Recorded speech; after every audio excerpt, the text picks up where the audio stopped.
아다시피 큰 주제 오늘 다루기로 했던 것이 북미 정상회담 이제 결과를 놓고 어제 있었던 하기로 했었고, 또 하나 일정 비슷하게 한국당 황교안 대표가 선출이 됐는데, 그 황교안이 들어선 이후 한국당 전망과 관련된 우리나라 정당 정치, 그리고 마지막으로 이제 문재인 정부의 행보에는 당연히 그 북미 정상회담 관련 결과도 영향을 미치겠죠.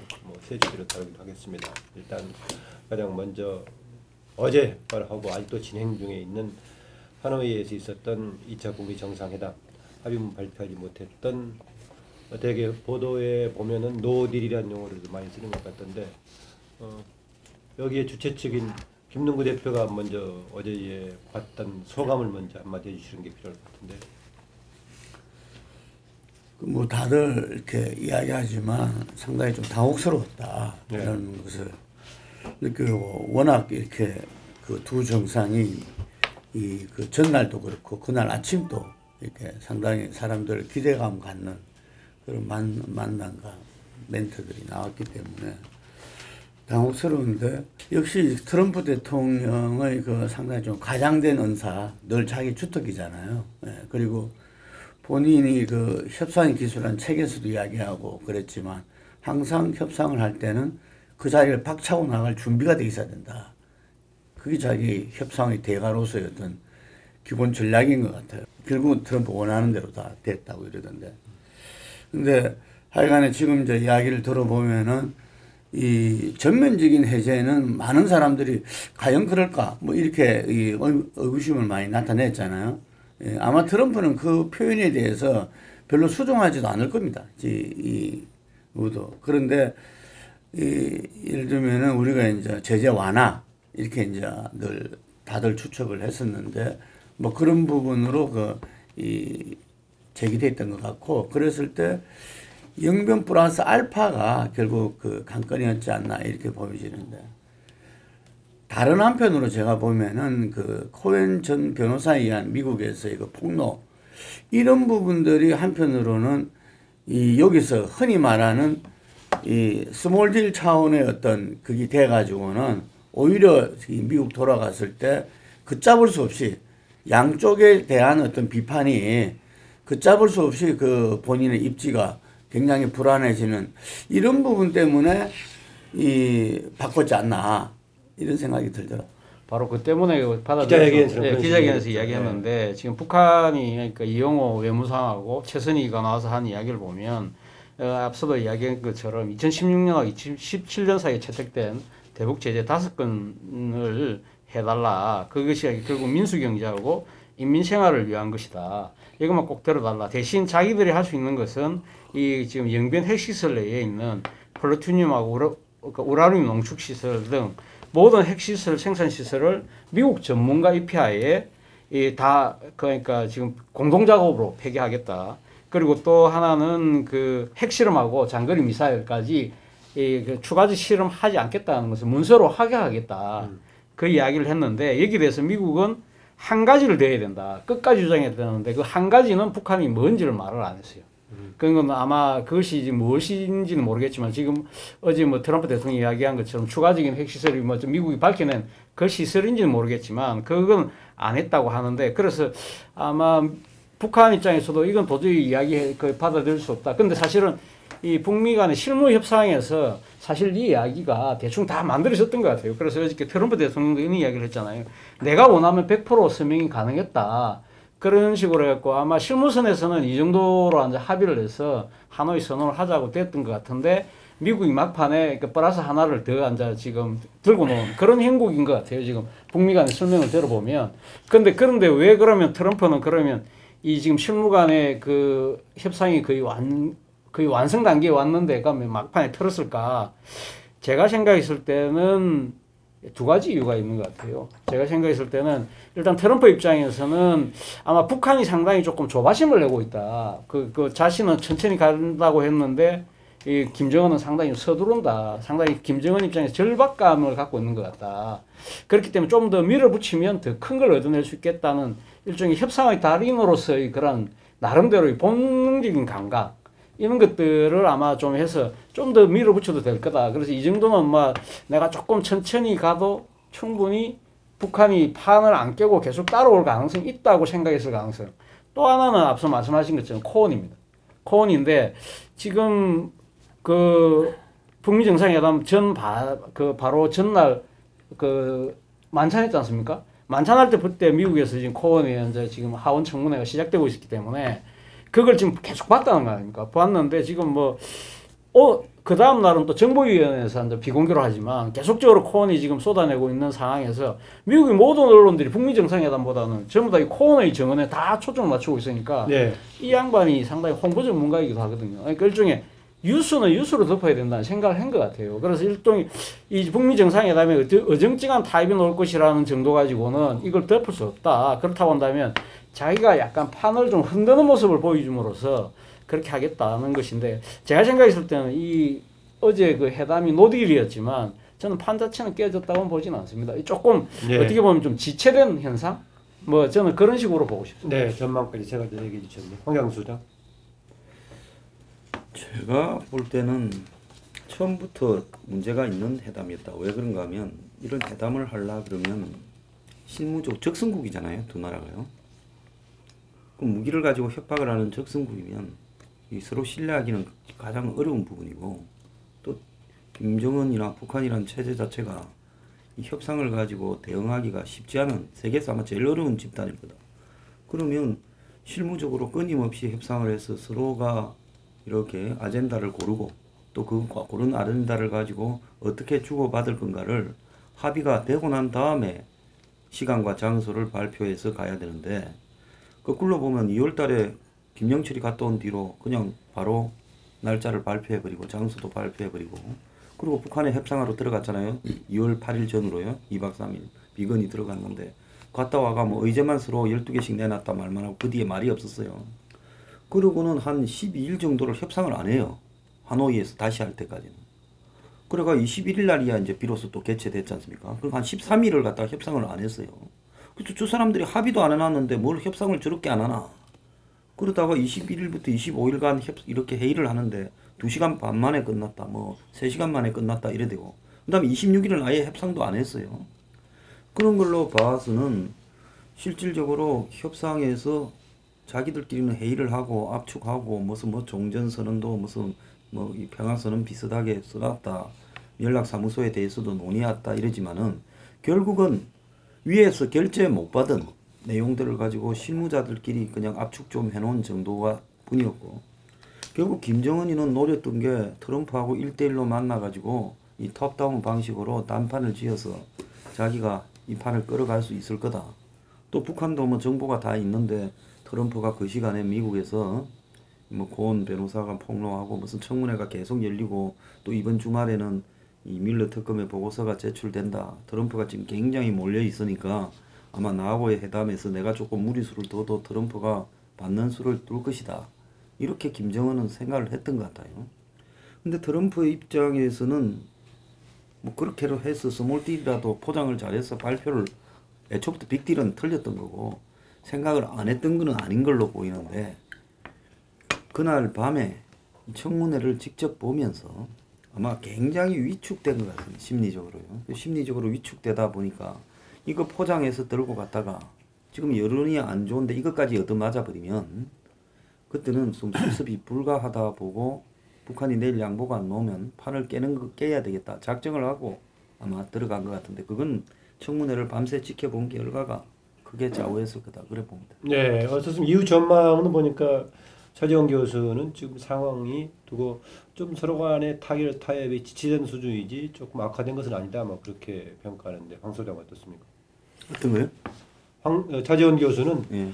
이렇게 결렬이 된 게 특별하게 악화됐다기보다는 지체됐다 이렇게 평가하는데. 그럼 이제 앞으로 어떻게 될 거냐 그러는데 제 개인적 견해로는 다시 3차 미북 회담이 트럼프 있을 때는 안 열릴 것 같습니다. 예, 그렇게 보고 있고요. 왜 그런가 하면 원래 이제 이 미북 회담이라는 거는 작년에 6월 달에 했으니까 북한이 제가 볼 때 트럼프하고 협상을 해서 가장 좋은 타이밍은 내년 1월쯤일 거라고 봅니다. 왜 그런가 하면 미국의 자기 대선 후보가 결정되기 직전에 북한은 그게 내년 1월이거든요.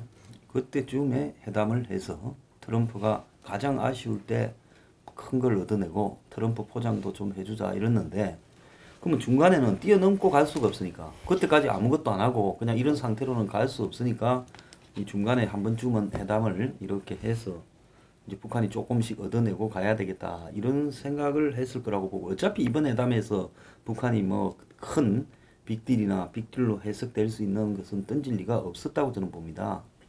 근데 이번 회담이 이렇게 깨져 버렸고요. 저는 실질적으로 트럼프가 재선을 포기하고 아마 정치적 딜을 할 거라고 보고 있습니다. 지금 자기한테 주어진 문제들에 대해서요. 저 상황에서 재선에 나가서 당선되기도 쉽지 않을 뿐만 아니라 아마 공화당 내부하고도 분열이 되었을 경우에는 나중에 공화당이 방패막도 서지 않아서 저 사람은 뭐 재임 이후에 아마 퇴임 이후에 처벌받는 상황이 벌어질 수도 있다고 봐요. 지금 어지러 놓은 걸 보면요. 그러니까 트럼프가 재선을 포기하고 그렇게 되면 트럼프가 뭐 때문에 북한하고의 협상을 할 이유가 있겠습니까? 오히려 지금 돌아가서 며칠간의 상황을 보는데 자 어젯밤에 벌써 그랬는데 이제 이틀 사흘이 지나면 서로가 서로한테 욕을 하기 시작할 거라고 저는 봅니다. 북한도 굉장히 이제 격렬하게 비판을 당일보다는 이후에 서로 악화될 거다. 트럼프나 폼페이오도 미국에 가서 이제 폼페이오는 일주일 안에 미국 하원에 가가지고 보고를 해야 돼요. 그런데 이쪽도 이제 책임 전가를 하고 욕을 할 거라고. 그러니까 당분간은 서로 욕을 하는 현상이 벌어질 거고. 그래서 이 두 사람 미국 간에는 뭐 앞으로 상당 기간은 좀 긴장되고 또 그래서 북한이 이 험악한 이야기를 하다가 뭐 계속 이렇게 한다면 핵과 미사일 발사 실험 중지도 우린 제거하겠다. 뭐 이런 상황으로 굴러가지 않겠나 저는 그래 보고 있습니다. 홍 수장님 얘기하시고 좀 보완해서 이따 차기해서 얘기하십시오. 제가 좀 의아한 것은 트럼프 대통령이 합의안을 본인이 사인을 할 수도 있었다라고 이야기를 하는데 그 의미가 자기가 좀 양보하면이란 뜻인지 아니면 사전에 준비가 되어 있었다는 얘기인지는 저도 잘 모르겠습니다. 그러나 적어도 실무적 차원에서 본다면 어느 정도 빅딜보다는 그 수준보다는 좀 낮은 수준의 타결을 연도에 두고 진행을 했는 것 같는데 사전에 준비되어 있는 안이 어느 정도인지 모르겠습니다. 단 이후에 미국이나 북한 측의 지금 의견이 나오는 거로 봐서는 영변 핵시설 폐기하고 그에 따른 일부 북한 쪽 말에 의하면 일부 제재 완화를 이야기를 했다는데 인 것 같아 보이는데 제가 볼 때는 적어도 이번 2차 북미 정상회담에서 미국 사회나 국제사회에서 특히 우리나라 사회에서 그 정도 타결을 기대하지는 않았어요. 그 정도로 생각하고 이 2차 북미 정상회담을 진행을 했었다면은 애당초 뭔가 난센스였다. 그다음 이야기가 미국은 트럼프 대통령은 본인이 원하는 걸 주지 않았다라고 이야기를 하고 북한에서는 그 이상의 알파에 대해서 이제 난색을 표명하는데 그것은 은연중에 이번에 느끼는 것이 뭐냐면은 김정은 국방위원장의 비핵화에 대한 의지가 과연 있는가? 적어도 협상이 나온다면은 스몰딜이 어느 정도 예상이 되더라도 빅딜에 대한 대비는 하고 나왔었어야 되는데 미국 측의 트럼프가 그런 제안을 들어오면 어떻게 대응할 것인가에 대한 준비를 하고 있었는데 거의 대응이 보면은 준비가 안 돼가 있었다. 그 이야기는 뭐냐면은 연변 핵시설 정도 파기 정도로 그 정도 선에서 핵 문제를 플러스 알파가 설사 가더라도 나머지 부분은 어떤 형태로든 비밀리에 핵을 감추두고서 유지를 하려고 하는 의도가 이번에 드러나지 않았는가. 즉 공식적인 핵 보유국은 아니더라도 그거는 당연히 안 되겠지만은 그러면 비공식 그 핵 보유국은 아니더라도 그냥 비밀리에 감춰두는 것을 묵인을 받고자 하는 그런 정도 수준 그 정도의 최소한 그 정도까지라도 핵에 대한 그 기득권을 지키려고 하는 의도가 있지 않았었는가. 일단 협상이 결렬된 거에 대해서는 대단히 아쉬운 부분이 있지만 트럼프 대통령의 정치적 입장이나 여러 가지 일정을 놓고 보건데 상당히 그 미국 측의 요구가 커졌던 것도 맞았고, 커질 수밖에 없는 상황이 맞았고, 또 하나 이번에 보면서 느끼는 게 김정은 국방위원장의 비핵화 그 자체에 대한 이 레토릭과 실제 협상의 목표하고는 좀 차이가 있을 수 있다는 게 굳이 따지자면은 그 김정은 위원장의 인식이 뭐 결렬이 될 수밖에 없는 뭐 그런 상황이었다라고 지금 보고 있네요. 김정은 위원장이 너무 안이하게 보고 있었다. 예, 저는 좀 그 북한에도 그 국제사회나 지금 미국 사회 이런 정도까지는 뭐 미국 북한도 다 알고 있었을진데 이걸 대비를 하지 않고 나왔다는 거는 좀 저도 의아하게 생각하는 부분이에요. 예, 이후 전망 어떻게 보십니까? 그러나 저는 몇 번 차례 말씀드리지만 이 문제는 소위 경제적인 문제로가 객관적인 이런 조건이 북미, 북중 간의 관계에 있어서 지금 해결을 안 할 수가 없는 상황입니다. 단지 그것이 이번에 정치적 이해관계에 물려서 이것이 어떻게 변수화 되었을 따름인데 가면 갈수록 이 북미 간의 문제는 북중 간의 문제는 어떻게 될는지는 모르겠습니다만 설사 북중 간의 문제가 풀리는 한이 있더라도 아마 미국이 거기에 대한 어떤 단서를 달 겁니다. 북미 간의 관계에 개입을 못하게끔. 그래서 객관적인 조건은 더 악화되면 악화되고 더 절박하게 몰아가는 거고, 이건 달리 이야기하면 북한에서의 김정은 국방장관의 통치, 북한 체제 유지에 더더욱 어려운 상황으로 가기 때문에 장관으로 격화시켜버렸네, 국방위원장, 국무위원장. 그러면서이기 때문에 어떤 형태로든 그 아직 이제 뭐 30대 지도자가 얼마나 더 국가를 운영을 해야 될지 모르는 상황인데 이거를 무한정 미루고 갈 수는 없는 상황이기 때문에 어떤 형태로든 계기를 만들어서 협상은 다시 진행이 될 거라고 봅니다. 비핵화로 갈 건데 김정은 위원장한테 굉장한 부담이 되는 상황이 발생할 수도 있다라고 얘기를 했네요.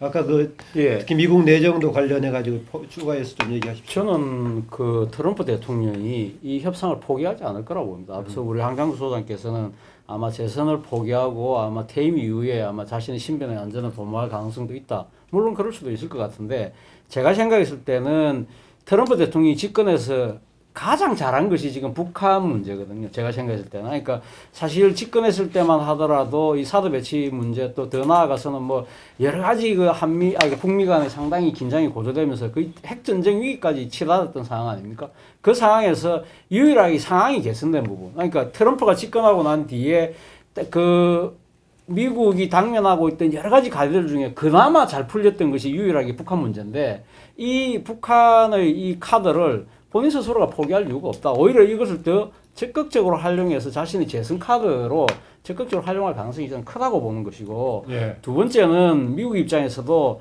미국이 원래 이 북미 간의 그러니까 지금 비핵화 협상을 하면서 내세웠던 게 무조건적인 북한의 선핵 폐기, 그 다음에 대북 제재 완화라거든요. 근데 지금 비건이 이번에 그 스탠퍼드 연설에서도 보면 미국도 현실적인 인식을 하고 있는 것 같아요. 아, 이게 지금 북한이 먼저 핵을 다 포기하고 난 뒤에 우리가 뭔가 보상을 한다는 것 자체가 얼마나 비현실적인 것인가.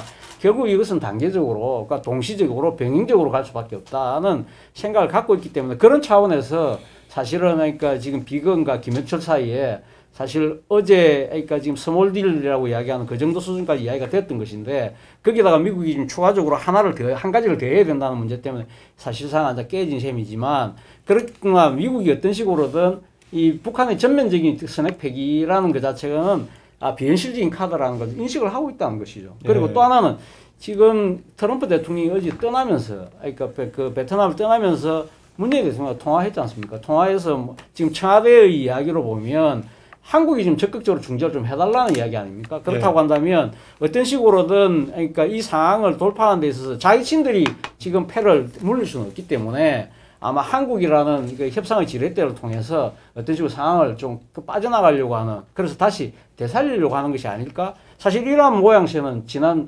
6월 달에 싱가포르 그 정상회담도 사실은 깨질 뻔 했지 않습니까? 그때 김계관이 아주 그 모욕적인 언사를 쓰는 바람에 트럼프 안 하겠다고 했는데 그거를 결국 문재인 대통령하고 그 김정은하고 그때 그 판문점에서 또 전격적으로 회담하면서 김정은이 좋다 하겠다 복귀하겠다고 해가지고 그거는 이제 시점이 선후가 어떻게 되는 좀 이제 논란도 있는데 먼저 그 전에 결정되지 않았겠냐. 물론 어쨌든 그 모양새를 통해서 다시 그러니까 싱가포르 회담이 다시 이루어졌단 말입니다. 그런 식으로 본다고 한다면 이번에도 싱가포르 그때의 모습이 재현될 가능성이 있다. 그리고 또 북한의 입장에서도 제가 생각했을 때는 앞서도 그 김정은이 상당히 절박한 모습을 보였다고 그러는데 김정은도 지금 이 대북 제재가 계속적으로 지속되다가는 체제가 완전히 붕괴될 수 있겠다는 생각을 아마 상당히 갖고 있는 것 같아요. 그렇기 때문에 김정은 입장에서도 뭔가 자신의 체면만 채워준다고 한다면 협상에 복귀할 가능성이 저는 상당히 크다고 보는 것이고 예. 그리고 본인 스스로가 지금 핵하고 경제 병진 노선을 지금 이야기한 상황에서 자신이 이걸 갖다 거꾸로 돌리려고 하면 상당히 자신이 아무리 권력을 완벽하게 장악하고 있다 하더라도 상당히 정권에 이 균열이 일어날 수밖에 없기 때문에 본인도 어떤 식으로든 이 부분을 살려나갈 수밖에 없다. 어제 심야에 이 자신들의 입장을 밝힌 걸 보면 자신도 그만큼 절박하다는 것이고요. 예. 그리고 또 하나는 지금 이 북한 입장에서도 지금 어제 트럼프 대통령이 이야기하면서 한미군사훈련회담 진작에 포기했다는 이야기 했지 않습니까? 뭐 경제적인 이유를 대기했지만 예, 물론 그렇긴 하지만 그건 우리한테도 압박을 주는 측면이 있고 또 하나는 북한한테도 명분을 주는 약간 양수겸장의 포석인데 어쨌든 북한 입장에서도 제일 두려운 부분이 한미군사연합훈련인데 이 부분에 대해서 일단 안 하겠다는 식으로 분명히 이야기를 했기 때문에 아마 제 생각에는 북한 입장에서도 지금 상황을 지금 계속적으로 거스를 수는 없다. 네. 북한 오늘 이용호가 이 이야기를 했어요. 이 지금 현 단계에서는 지금 우리가 할 수 있는 거 다 했다는 이야기거든요. 그러니까 여기서 지금 북한이 얼마만큼 좀 더 약간 한 발짝 더 양보할 수 있을지 모르겠지만 그 부분의 그러니까 이 미묘한 그 이 약간 이 해법은 결국은 우리가 나서서 할 수밖에 없지 않을까. 그런 측면에서 본다고 한다면 제 생각에는 아마 뭐 지금 오늘 일각에서는 3월 말, 4월 초에 판문점에서 남북 정상회담이 또 남북 정상이 만나서 어떤 식으로 북한의 진심을 다시 확인하고 그걸 들고 가서 이 트럼프의 마음을 뭐 인식으로 하면서 네. 트럼프가 그걸 받아들이는 형식으로 회담에 복귀하는 그 아마 싱가포르의 재현이 될 가능성이 저는 좀 더 높지 않을까 생각이 듭니다. 네, 전망 관련 얘기 한 바퀴씩만 나머지 분들 얘기 듣죠. 황 소장. 저요? 예. 제가 볼 때는 미국에서 이번에 회담을 하기 전에 미국의 관료들 쪽에서 나오는 이야기는 이랬습니다. 김정은은 비핵화하는 척, 트럼프는 잘 되는 척, 한국은 뭐 과거형으로 잘 됐다. 심지어 뭐 아웃 오브 마인드 상태다. 한국의 대통령 이런 이야기까지도 나왔어요. 그래서 미국에서는 상당수의 행정부 백악관 관료가 이번에 트럼프가 적당히 포장해가 또 분치를 하면 그만두고 나가야 되겠다라는 이야기가 곳곳에서 파다했던 걸로 알고 있습니다.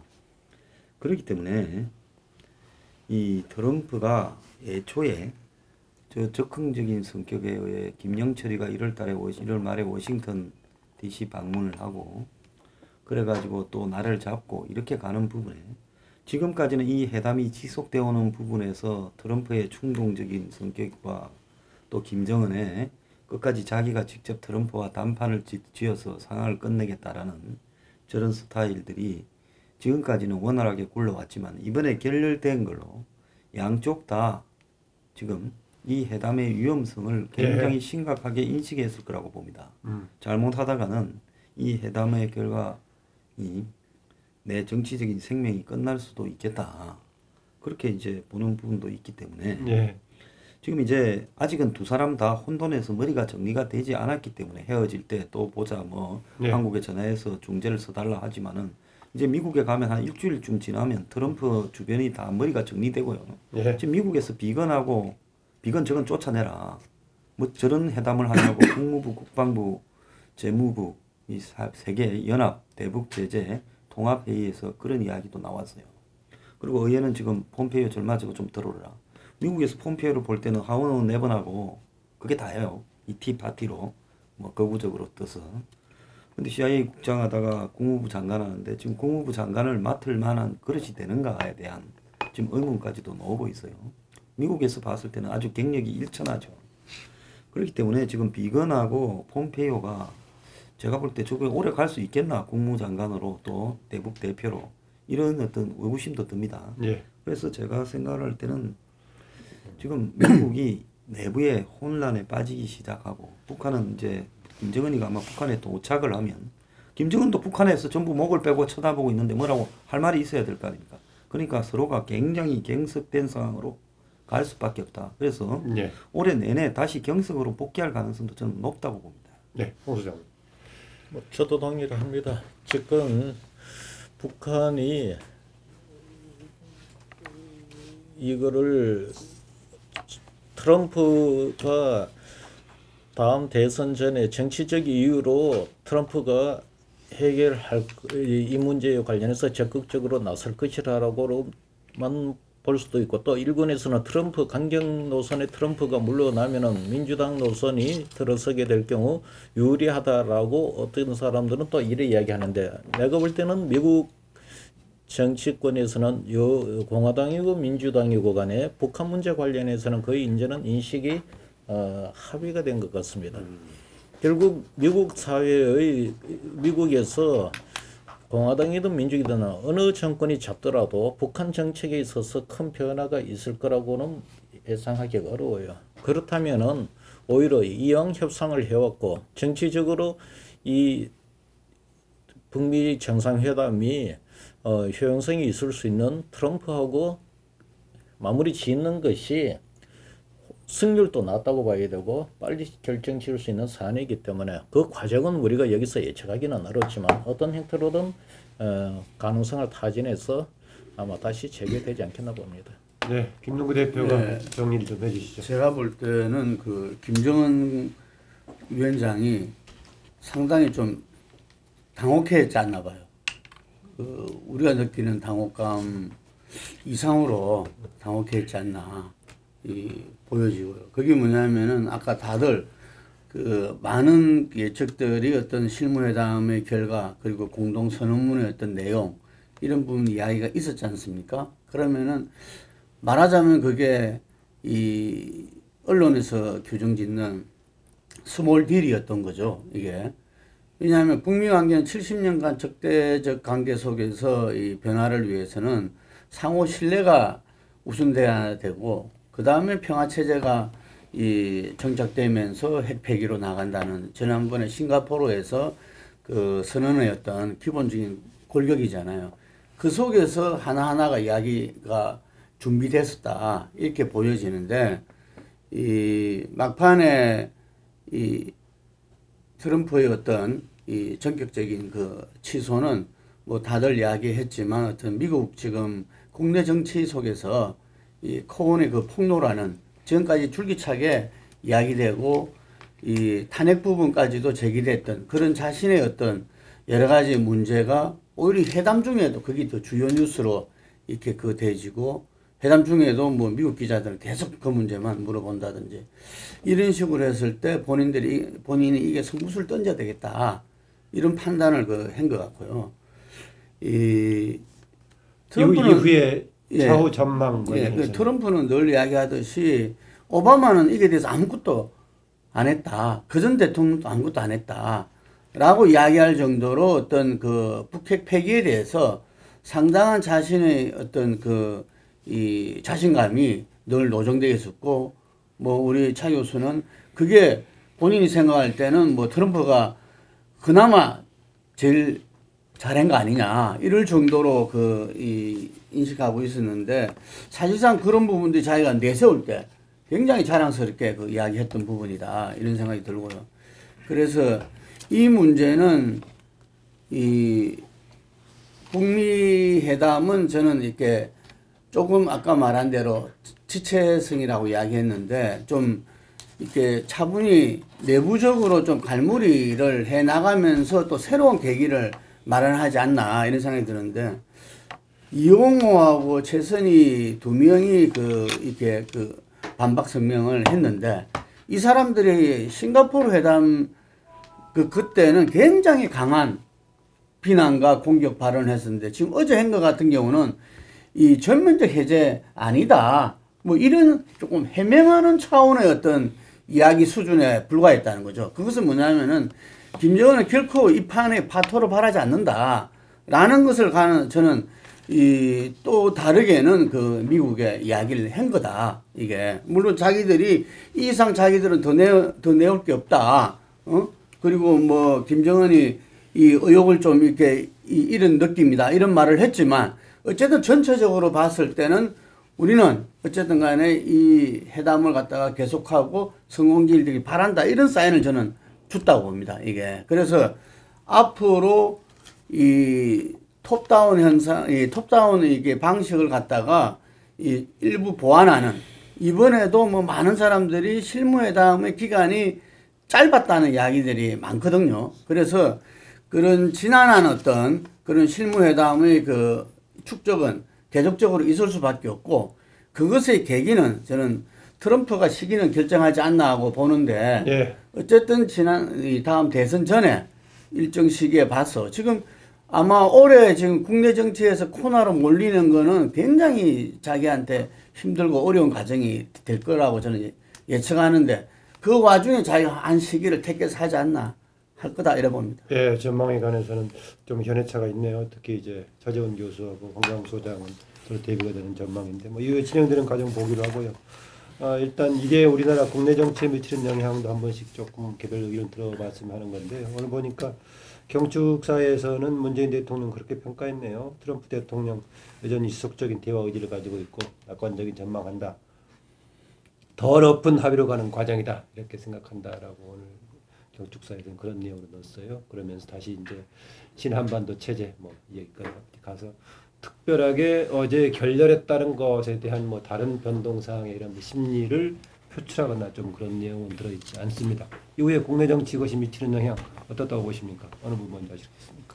그래서 한계 좀 온 부분이 있었다. 어차피 이 회담이 잘 된다 하더라도 그런 부분이었는데, 근데 이 회담이 이렇게 돼버리고 나니까 제가 볼 때 문정권이 그러면 지금 미북 회담 그리고 북한 변수 말고 포인트를 따서 지지율을 올릴 수 있는 요인이 어디에 있겠나? 야당하고 관계에 있겠습니까? 지금 경제적인 부분에 있겠습니까? 저는 없다고 봐요. 탈출구가요.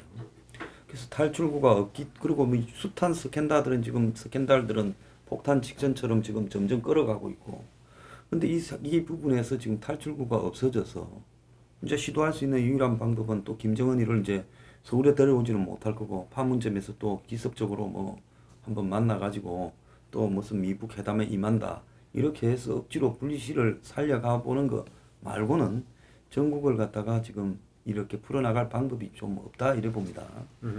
거기에다가 이제 황교안은 하도 이 물에 물 탄 듯 나중에 이야기하겠지만은 칼라가 없다라는 비판을 받기 때문에 쉽게 무슨 뭐 국회 복귀하겠다 결정을 잘못 내리면 아마 황교안이 급속하게 또 이 당 내부에서 내몰려 가기 때문에 당분간 좀 버틸 거라고 봐요. 그래서 지금 전국을 갖다가 이렇게 끌고 갈 수 있는 부분이 없기 때문에 이제 있다면 개각을 폭을 넓혀서 뭐 대폭을 지금 뭐 차관급이나 이런 거는 청와대 인사는 하고 있더만요. 그런 걸 통해서 뭐 쇄신한다든가 총리를 좀 바꾼다든가 뭐 이런 정도가 할 수 있는 일이라고 보는데, 네. 근본적으로 그럼 북한 변수가 아닌 걸로 가지고 지금 한국의 결렬 이전에도 이미 예. 에너지가 떨어졌다. 한국의 정치 상황을 바꾸는 것은 결국 문재인의 이 통치 패턴 행태를 바꾸는 건데, 그건 제가 불가능하기 때문에 결국은 지금 이 불가능한 일에 미국 회담을 다시 불씨를 살리는 일에 계속 매몰되면서 소모되어 갈 것 같다 그렇게 봅니다. 저기 폴리뉴스가 2월부터 정기 조사를 시작했지요. 그 회사 이름이 뭐죠? 지난번 데이터 봤던 리서치. 데이터 리서치. 네. 했는데 그 조사 결과를 잠시 한번 볼까요? 네. 보면은 이제 이 정상회담 전에 어느 정도 기대를 하느냐를 한번 물어봤습니다. 물어봤더니만은 기대를 한다는 의견이 56%, 기대를 하지 않는다는 의견이 41%입니다. 어떻게 보면은 이 민족의 마지막 최대 과제를 북미 간의 이 정상이 만나서 최종談판을 짓는 것으로 지금 의미가 부여가 되어 있음에도 불구하고 기대를 하고 있다는 의견이 56%밖에 나오지 않았다. 이거는 상당히 주목해야 될 문제인 거고, 그 다음에 여기서 그 다음 물어봤던 것이 북미 회담이 이루어졌을 때 핵심인 북핵 문제가 해결될 것인가에 대해서 물어봤더니만은 완전히 해결될 것이라는 의견은 13.1%밖에 안 나왔습니다. 반면 불완전하게 해결될 것이다가 45.3%가 나왔던 거죠. 해결되지 않을 것이다라는 게 35.6%가 나옵니다. 실제 요 응답을 놓고 본다면 불완전하게 해결될 것 같다. 45.3%. 이번에 남북 정상회담, 북미 정상회담에다가 찬이 만들어졌다는 것은 이제 뭐 정확하지 않지만 스몰 D 정도를 이야기하는데 아마 불완전 해결 정도로 이야기를 했겠죠. 바로 국민들이 큰 기대를 하지 않았던 게 바로 여기에 있지 않았는가. 만약에 이번에 완전히 해결될 것으로는 응답이 많았더라면 당연히 기대도 높고 관심도 많았을진데 북미 회담을 해본들 북핵 문제는 완전히 해결되기보다는 불완전하게 해결될 것이라는 이런 이미 국민들은 사전에 그런 생각을 하고 있었다는 겁니다. 그러다 보니 기대도 낮았고 같이 진행했던 대통령 지지율 조사에서도 49.6% 물론 그 시점 전후에 보면 50% 넘어가는 지지율도 있었지만 50% 안 넘어가는 50% 전후에서 이렇게 등락을 많이 했었습니다. 북미 정상회담을 두고도 이 북미 정상회담에 대한 기대가 대통령의 지지율에 상관만큼 크게 반영이 되지 않고 있었다. 그러면은 현재 예상했던 북미 정상회담조차의 결과가 안 나왔기 때문에 북미 정상회담의 결과는 문재인 대통령 지지율에 큰 지임이 될 것 같다. 그렇게 느끼세요. 그러면 좀 질문이 좀 너무 그런데 여론조사 또 회사 사장이니까 몇 퍼센트 정도 떨어질 것 같습니까? 그 오늘 이후에 조사를 해봐야 나올 수 있는 문제인데 제가 볼 때는 급락은 아닙니다. 왜냐하면은 이 문제는 이미 보수 진보 진영 내에 다 반영이 되어가 있습니다. 반영이 되어가 있고 여기 일부 기대층에 대한 어떤 실망 정도로 나타나기 때문에 사전에도 기대가 크지 않았으니까 50% 실망도 크지 않을 50% 전후에 그 지지율이 떨어진다고 한들 45% 이하로 내려가고 이런 식으로는 아니라고 봐요. 애초에 기대가 크지 않았기 때문에. 그리고 단지 이 5번 북미 정상회담 결과로 보수와 진보주의 간의 북핵 문제를 둘러싼 논쟁은 더 치열하게 정치 쟁점화 될 수가 있는 계기가 되고 그런데 나경원 원내대표 등이 목청을 더 높일 가능성이 있다. 이렇게 봐야겠네요. 뭐 말씀하신 것처럼 제가 생각했을 때는 문재인 정권의 위기는 분명합니다. 위기는 분명하지만 저는 동시에 또 기회가 될 수도 있다는 생각도 듭니다. 왜냐하면 사실 앞서 우리 국민들이 2차 북미 정상회담에 대한 기대가 별로 안 크다 뭐 그런 이야기 했는데 그건 북한에 대한 불신한 것도 있지만 제가 생각했을 때는 그런 측면도 있습니다. 왜냐하면 지금 북미 간에 그러니까 비핵화 거의 다 됐다. 사람들은 그렇게 생각하는 경우가 상당히 많다는 거죠. 그러니까 지금 사실은 뭐 북미 현재 상황이 현재 상황이 그러니까 바로 2차 북미 정상회담에 잘못해서인데 여기도 보면은 이 완전 타결에 대한 기대치가 13%밖에 안 나온 그러니까 사람들이 13%밖에 안 되지만 이러한 상황 자체의 발전 자체가 상당히 긍정적이고 우리의 커다란 한반도의 위기 국면은 넘어갔구나. 그러니까 사람들이 여기에 대해서 별 관심을 안 준다. 실험 없고 미사일 발사 없고 시설은 없고 미사일 발사 없고 그러니까 이 정도만 해도 되지 뭐. 그렇기 때문에 결국은 북한이 해결을 하든 안 하든 이 정도 상황만 해도 우리는 만족한다는 사람들이 상당히 많았다는 거죠. 그러니까 심지어 그러니까 김의겸 대변인이 어떤 형태로든 종전선언 북미 간에 하면 좋다니까 소위 말하는 보수 언론들이 뭐라고 했습니까? 근데 왜 한국 빠지냐고 우리 코리아 패싱 아니냐고 그 난리를 쳤다는 거 아닙니까? 그만큼 그 상황 진전에 대해서는 누구나 다 그것이 당연한 것처럼 받아들였는데 저는 이번에 이 노딜이 나오는 바람에 대한민국 국민들이 그걸 느꼈을 거예요. 북한의 비핵화 협상이라는 것이 정말 힘든 과정이구나. 이런 생각을 다시 느낀다는 거죠. 이것이 그러니까 지금 북한의 핵위기라는 것은 엄존하고 있는 실체다. 그렇다고 하면 이것은 우리가 다시 한 번 더 생각을 해야 되지 않을까라는 식의 이 생각을 다시 한번 각인하는 계기가 될 건데 저는 그런 생각이 봅니다. 결국은 지금 이 노딜로 거쳤지만 북미 간에 그럼 언제쯤 그럼 협상이 다시 이루어질 것이냐. 저는 뭐 빠르면 이번 상반기 안에도 앞서 제가 말씀드린 대로 3말 4초에 아마 이 남북 간에 뭔가 어떤 식으로 남북 정상이 만난다든지 서울 답방은 아니지만 뭐 판문점 정도에서 만나서 어떤 식으로든 그 모멘텀을 이 문재인 정부가 갖고 나가서 다시 북미 간의 뭔가를 만들어내고 그것이 지금 미국이 원하는 추가 한 가지가 뭔지 모르겠지만 거기에 대해서 북한이 어느 정도 양보를 하고 그런 식으로 뭔가 타결의 국면으로 흘러가서 이것이 이번 연말이나 가을쯤에 이것이 구체적인 형태로 나타나서 그것이 이번 2차 북미 정상회담에서 많은 사람들이 기대했던 대로 종전선언이나 더 나아가서는 이 평양과 워싱턴에 연락사무소가 만들어지는 그런 형태가 된다고 했을 때 이때는 문재인 정부의 그러니까 중재 촉진자로서의 문재인 정부에 대한 국민들의 생각이 바뀐다는 거죠. 그런데 문제는 이번 가을이나 연말에 만약 이런 형태가 되면 당장 내년 총선에 상당한 이 일종의 이 여권의 입장에서는 어드밴티지가 될 수밖에 없다. 자, 그렇게 될 경우에는 그럼 또 야당에서는 이런 이야기 할 수 있겠죠. 아, 이게야말로 북풍 기획이라는 식으로 이야기를 할 수 있지만 여기에 대해서 국민들이 과연 어떻게 생각할까요? 차 교수님 네. 너무 낙관적으로 보시는데요. 자, 이걸 아셔야 되는 게 이게 네. 북핵 문제를 정치 북핵 문제 그 자체로만 보시는데 그 네. 베이스에 깔려 있는 것은 경제 문제입니다. 네.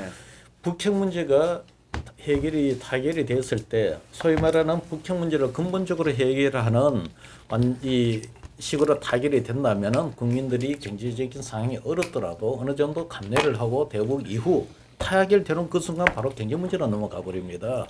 넘어가기 때문에 국민들이 감내를 할 거예요. 어느 정도. 그거는 굉장히 중요한 문제이니까. 그러나 그것이 불완전한 형태로서 타결이 되었을 때는 이것은 그 성과의 평가가 더 달라질 뿐더러 그 이후 국가 재정이나 기업의 투자를 통해서 이루어지는 대북 이 경제 경력과 관련해서는 오히려 역풍으로 작용할 수가 있습니다. 내가 이번에 아까 말씀드렸는 것이 안마보다 김정은 국방위원장이 비핵화에 대해서 국민들한테 이번에 신뢰감을 못 줬다는 겁니다. 이 트럼프 대통령이 플러스 알파를 내놓으니까 트럼프 대통령의 말을 그대로 믿을 수 있을지는 모르겠는데 당황했다 표현을 했는데 실제 화면이나 이런 데 보면은 얼굴이 보면은 많이 경직되고 그리고 붉어지는 그런 모습들이 많이 잡혔단 말입니다. 사실 당황했다는 것이 맞을 수도 있어요. 그것은 무슨 이야기고 하면은 감추고 있던 것이 들켰다는 겁니다. 미국이 첩보를 통해 그거를 찾아냈던 거거든요. 그래서 지금 북한이 원하는 건 핵과 경제 병진입니다. 핵과 경제 병진인데 핵에 대해서 공식적으로 인정받으면 제일 좋은 거고 공식적으로 인정을 못 받으면은 비공식적으로도 인정을 받는 거고 그걸 못 받으면은 암암리에 비공식적은 아니지만 누가 봐도 북이 핵을 갖고 있다는 것을 못 찾아낸 상태에서 네. 묵인되는 그런 정도까지를 기대하는 모습을 보였기 때문에 국민들한테 완전한 이 핵 문제 해결에 대한 그 확신을 못 주는 상태에서의 이 북미 협상 진행이나 타결은 그 이후에 그 정치적인 그런 성과를 쉽게 예상하기가 어렵다는 겁니다. 네. 우리나라가 경제가 지금 화랑기에 뭐 세금을 뭐 듬뿍듬뿍 낼 수 있는 그런 상황이라면 모르겠는데 국민들 지금 그런 상황 아니에요. 제가 딱 한 말씀만 더 보태면 아까 경제 문제 말씀하셨는데 사실은 어제 그 북미 간의 그러니까 오찬이 취소됐다 이야기 듣고 주식 시장에서 이 뭐 왜 이러지? 그러면서 발표가 나오기 전에도 주가 떨어지기 시작했습니다. 소위 말해서 코리안 리스크가 작동됐다는 것이죠. 그러니까 이 지금 코리아 디스카운트 뭐 이런 부분들이 사실 북한 문제 때문에 비롯되는 측면이 분명히 있는 것이거든요. 그러니까 그렇기 때문에 지금 어떻게 보면 약간의 그러니까 완전히 정상적인 합의가 안 된다 하더라도 북미 간의 협상이 진척되는 부분에 대해서는 우리 쪽에는 저는 경제적으로 상당히 플러스가 될 수밖에 없다. 그것은 주식 시장이 그렇게 보여주는 주식 것이고. 시장으로 보는 아니 그리고 또 제가 말씀 좀 더 드리고 싶은 것은 결국은 지금 북미 간의 나름대로 사실 이번에 잘 됐다고 한다면 어떤 식으로는 남북 간의 경제 협력 그것이 뭐 그러니까 개성공단까지는 아니라 하더라도 금강산 관광 재개 정도까지 된다고 한다면 저는 뭐 사실 여러 가지 그런 부분들이 우리 경제는 선순환적으로 작용될 가능성이 높았다. 그런 측면에서 보면 우리 국민들 입장에서는 북미 간의 그 딜 자체가 조금이라도 한 걸음씩 나아가는 것을 바라는 것이지. 국민들 예를 들어 그러니까 비핵화에 대한 북한의 불신 갖고 하나만 할게요.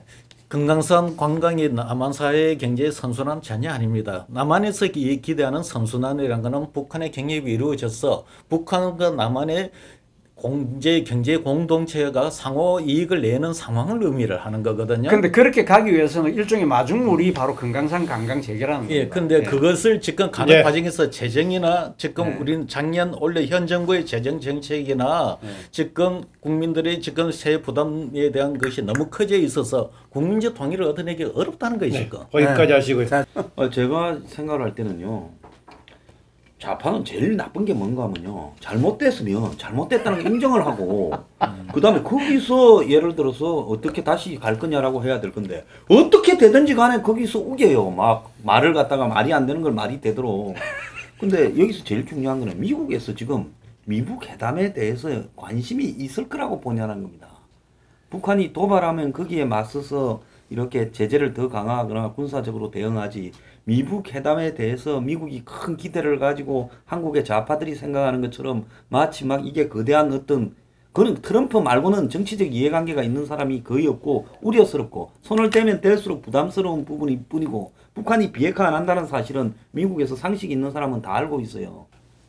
제가 볼 때는 그 이번에 그 하노이 회담 결렬이 뭐 노쇼가 이 문재인 대통령의 그 좀 역할을 오히려 좀 돋보이게 한 거 아니냐. 트럼프가 가면서 기내에서 그 중재를 부탁한다. 그러니까 본인의 그 운전자론 혹은 촉진자라는 역할을 갖다가 좀 전 세계적으로 다시 한 번 더 확인시켜 준 거 아니냐. 이런 측면도 있다는 이야기죠, 이게. 그리고 제가 한 2월 말까지는 이렇게 지난 1월 초에 이 뭔가가 그 북미 간에 있을 수밖에 없다. 이게 이 했던 이유는 바로 이 3월부터는 그 하원의 공세, 미국 하원의 공세가 트럼프에 대해서 이렇게 격심하게 진행될 수밖에 없기 때문에 그 전에 뭔가를 자기가 이 구축해 놓지 않으면 안 된다. 이런 이야기였는데 하여간 앞으로 상황은 이렇게 트럼프의 상황은 저는 굉장히 그 예측 불허다고 생각이 들거든요. 자기는 뭐 코엔 전 변호사가 한 걸 95% 거짓말이다. 이렇게 그 이야기를 했지만 하원에서 계속 그걸 하게 돼 있고 좀 전에 이야기한 대로 황 소장 이야기한 대로 비건 대표라든지 폼페이오라든지 이런 부분 이런 사람들에 대해서도 하원에서 문제 제기가 있을 수밖에 없다. 그래서 이 트럼프의 상황이 예측할 수 없는 굉장히 본인한테는 공경의 상황에 처할 수 있다고 생각합니다. 예, 하지만 좀 전에 아까 이야기한 대로 북미 정상회담, 핵 폐기, 북핵 폐기의 부분들을 자기의 그 역사적 가업으로 이 가져가려 하는 것이고 그리고 자기도 읽었을 때 김정은이가 어쨌든 비핵화의 그 과정을 갖다가 이렇게 해낼 그런 이 부분을 다 확인했기 때문에 저는 그 과정으로 간다고 생각하는데 국내 정치와 아까 연관을 그 이야기했는데 진보와 보수 여야 간의 어떤 이 지금 북핵을 가지고서의 논란은 뭐 좀 전에 이야기한 대로 그 보수나 지금 보수 야당 입장에서는 이 뭐야 비핵화 의지가 없다. 북한은 사실상 그걸 전제로 하고 우리가 어떤 협상을 하든지 해야 된다. 뭐 이런 게 지금 기본적으로 구축돼 있어요. 이게 그런데 이쪽에서 그 진보라든지 지금 여당에서 볼 때는 비핵화는 필연적이다. 외통수다.